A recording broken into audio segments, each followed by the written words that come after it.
Sayaka एक बर्तन में गर्म पानी और फर्स्ट एड बॉक्स ले आई।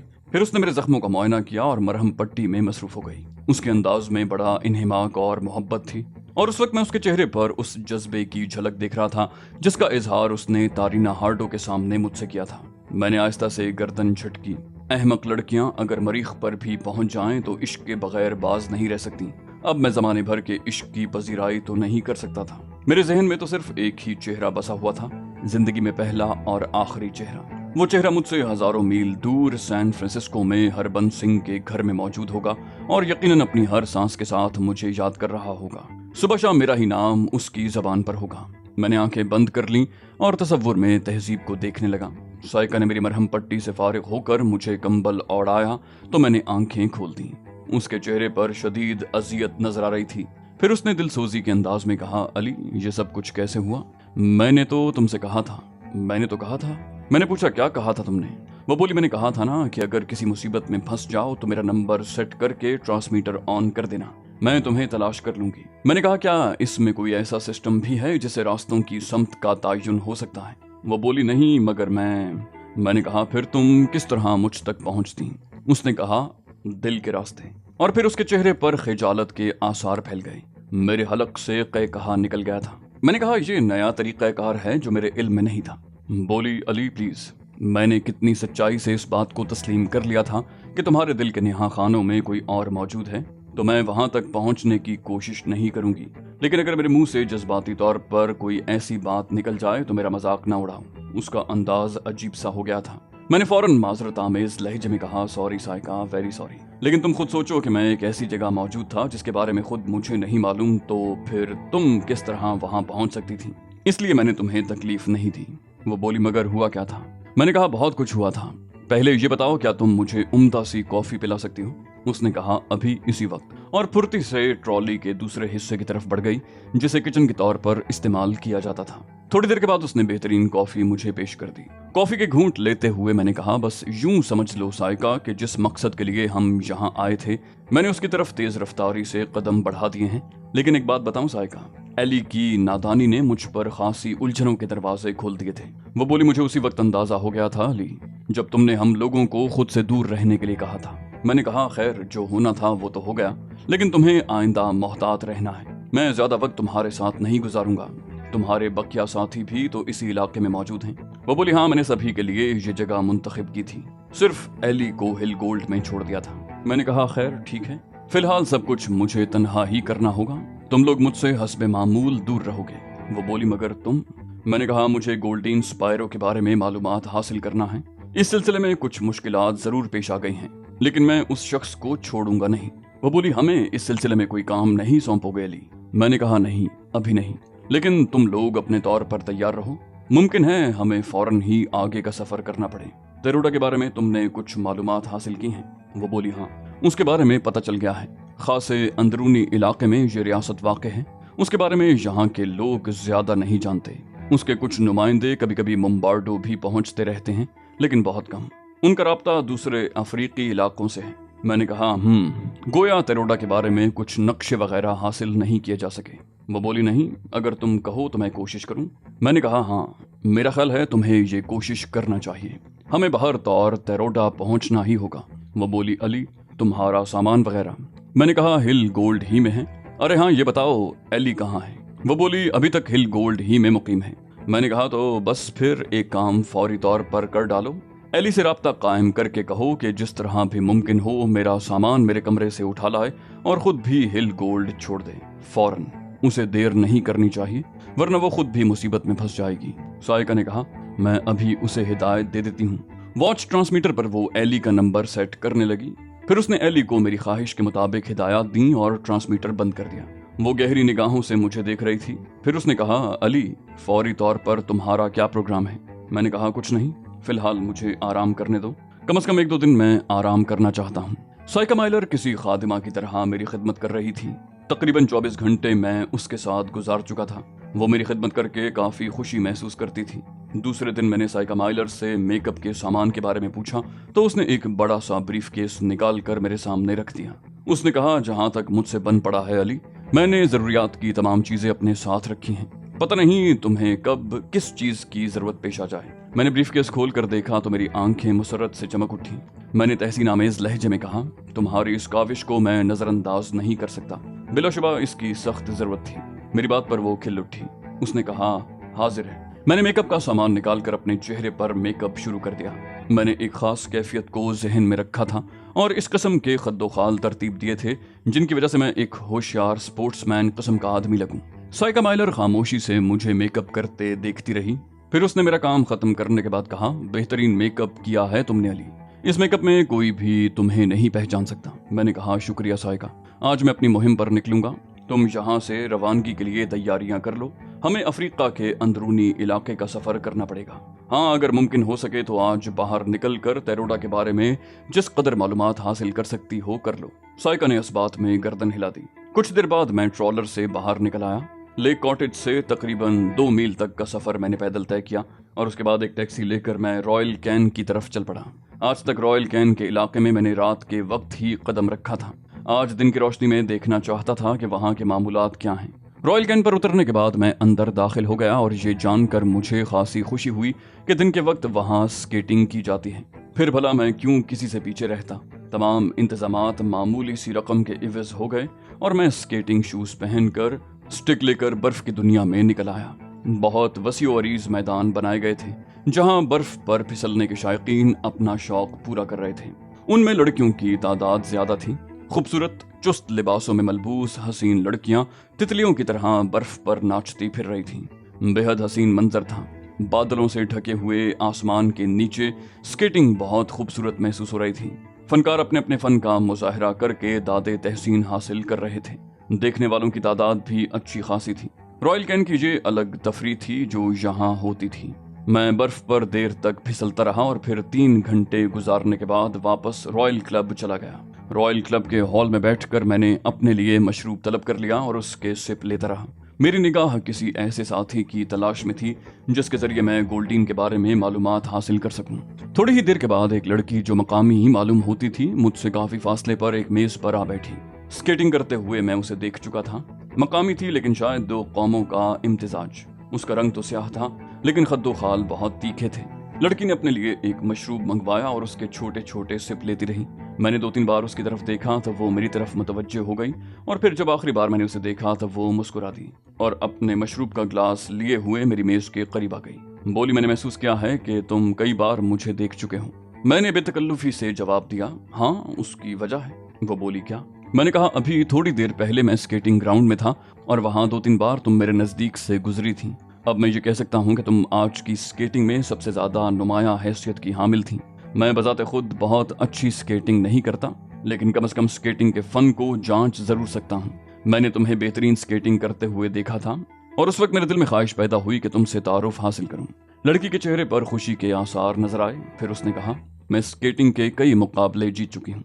मैंने कहा, मेरा भी यही अंदाज़ा था और मेरा ख्याल है शायद रॉयल कैन में तुमसे बेहतर स्केटिंग करने वाला कोई नहीं होगा। वो बोली, अब ऐसी बात भी नहीं है। यहाँ बड़े बड़े माहिर लोग आते हैं और अपने फ़न का मुजाहरा करते हैं। परसों 17 तारीख है और ये दिन यहाँ स्केटिंग डे की हैसियत से मनाया जाता है। मैंने कहा, अच्छा, मेरे इल्म में ये बात नहीं थी। वो बोली, मैं परसों के प्रोग्राम में हिस्सा लूंगी। उस दिन बेहतरीन मुजाहरे होते हैं। वैसे तुम्हारा नाम क्या है? मैंने कहा, टोनी स्पार्को। वो बोली, अगर मुमकिन हो सके टोनी तो परसों तुम यहाँ जरूर आना। मैंने कहा, मैं तुम्हारा नाम नहीं जान सका। वो बोली, मैरिटा। मेरा नाम मैरिटा ग्राहम है। जनूबी अफ्रीका से ताल्लुक रखती हूँ। 7 साल से जेनिका में आबाद हूँ। अक्सर मुम्बार्डो आती रहती हूँ। मैंने कहा, तुमसे मिलकर बेहद मुसरत हुई। मैरिटा काफी देर तक मेरे साथ रही और मैं उससे रॉयल कैन के बारे में मालूमात हासिल करता रहा। 17 तारीख के प्रोग्राम के बारे में मालूमात हासिल करके मुझे खुशी हुई थी। वाकई ये दिन मेरे लिए कारआमद दिन हो सकता था। मैं शाम 5:30 बजे तक वहाँ रहा। इस दौरान मैरिटा मेरे साथ रही थी और जैसा कि मेरा अंदाजा था वो दुनिया की बहुत सारी बंदिशों से आज़ाद लड़की थी। हर किस्म की तफरीहात में हिस्सा लेने की आदी। उसने बताया कि वो होटल क्राउन में मुकीम है और मैं अगर चाहूँ तो रात का खाना उसके साथ खा सकता हूँ। मैंने उसे बताया कि मैं पिछले कई साल से रात का खाना ही नहीं खा रहा क्योंकि मैं जानता था कि रात के खाने की ये दावत मेरे लिए किस कदर खतरनाक हो सकती है। दूसरा दिन मैंने ट्रॉलर में ही गुजारा। साइका हस्बे मामूल मेरे साथ थी। तीसरे दिन अलबत्ता दोपहर को मैं तैयार होकर बाहर निकल आया और उसके बाद मैंने रॉयल कैन का रुख किया। मैरिटा रॉयल कैन में मुझे मुंतजिर मिली। اس نے شکایت آمیز لہجے میں کہا، تم نے تو میری طرف رخ ہی نہیں کیا، حالانکہ میں تمہیں اپنا پتہ بتا چکی تھی۔ تمہارا اپنا قیام کہاں ہے؟ میں نے فوراً ہی کہا، گولڈ ہل میں۔ بولی، تو ٹھیک ہے، اب اگر تم نہ آئے تو میں تم سے وہیں ملاقات کر لوں گی، آج کا مقابلہ دیکھنے چلو گے؟ میں نے کہا، کیا کسی کے درمیان مقابلہ ہو رہا ہے؟ بولی، سب ایک دوسرے سے مقابلہ کرتے ہیں، ہر شخص اپنے فن کا لوہا منوانا چاہتا ہے۔ ویسے مسٹر گولڈین جو اس کلب کے مالک بھی ہیں، بذات خود بھی سکیٹنگ کے بہت بڑے ماہر ہیں، اور وہ خود بھی آج کے مقابلے میں حصہ لے رہے ہیں۔ میں نے دل ہی دل میں مسرت محسوس کی تھی، مسٹر گولڈین بھی اس مقابلے میں حصہ لے رہے تھے۔ میں نے سوچا اور پھر پرخیال انداز میں گردن ہلانے لگا۔ تقریباً 2:30 بجے ہم رائل کین کے سکیٹنگ فیلڈ میں آ گئے۔ بے شمار افراد یہاں سکیٹنگ کر رہے تھے۔ تا حد نگاہ بکھری ہوئی برف پر انسانی ہیولے منتشر نظر آ رہے تھے۔ میں نے اور میریٹا نے خود بھی سکیٹنگ کے لیے شوز وغیرہ پہنے اور اس کے بعد ماسک لگا کر آگے بڑھ گئے۔ میں اندازہ لگانا چاہتا تھا کہ مسٹر گولڈین کس سمت ہیں۔ میریٹا کو میں نے اس دوران ساتھ ہی رکھا تھا۔ دفتن میریٹا نے خود ہی کہا، تم دیکھ رہے ہو مسٹر سپارکو، اس شخص کو دیکھ رہے ہو جو براؤن رنگ کے ڈریس میں ملبوس برف پر قیامت ڈھا رہا ہے؟ میں نے کہا، کس طرف؟ بولی، بائیں سمت دیکھو، دیکھو اس چھلاوے کو، یقیناً مسٹر گولڈین بہترین سکیٹنگ کرتے ہیں۔ میں نے پوچھا، کیا وہ مسٹر گولڈین ہیں؟ بولی، ہاں، وہ اسی لباس میں ہوتے ہیں، وہ مسٹر گولڈین ہی ہیں۔ میریٹا نے کہا، اور اس کے بعد میں گولڈین کی تاک میں لگ گیا۔ میریٹا سکیٹنگ کرتی ہوئی جب ایک برفانی تودے کو پار کر کے دوسری جانب گئی تو میں نے وہاں سے رخ تبدیل کر دیا۔ اس سلسلے میں نے کچھ انتظامات کر رکھے تھے۔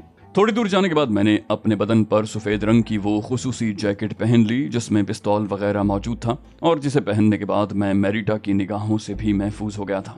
وہ مجھے میرے اپنے لباس میں تلاش کرتی۔ براؤن ڈریس والا شخص میری توجہ کا مرکز تھا۔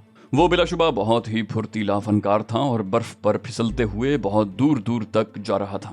میں اس کا تھوڑے فاصلے سے تعاقب کرنے لگا اور پھر کچھ دیر کے بعد میں اس کے قریب پہنچ گیا۔ میں سکیٹنگ کے فن میں بہت زیادہ ماہر نہیں تھا، لیکن اس وقت صورتحال دوسری تھی۔ میں مسٹر گولڈین کو غصہ دلانا چاہتا تھا، چنانچہ 2-3 بار میں نے ان کا راستہ کاٹا اور مسٹر گولڈین کی کیفیت میں نمایاں تبدیلیاں پیدا ہو گئیں۔ ایک مرتبہ میں نے اس طرح مسٹر گولڈین کا راستہ کاٹا کہ وہ اوندھے منہ برف پر گرتے گرتے بچے۔ انہوں نے اسٹک ٹکا کر اپنے آپ کو گرنے سے روکا۔ میں کافی دور نکل گیا۔ مسٹر گولڈین اب میرے پیچھے چل پڑے تھے۔ میں نے یہ بات محسوس کر کے اطمینان کی گہری سانس لی اور پھر سکیٹنگ فیلڈ کے ایک ایسے حصے کی جانب جانے لگا جس کا دوسرے لوگ رخ نہیں کر رہے تھے۔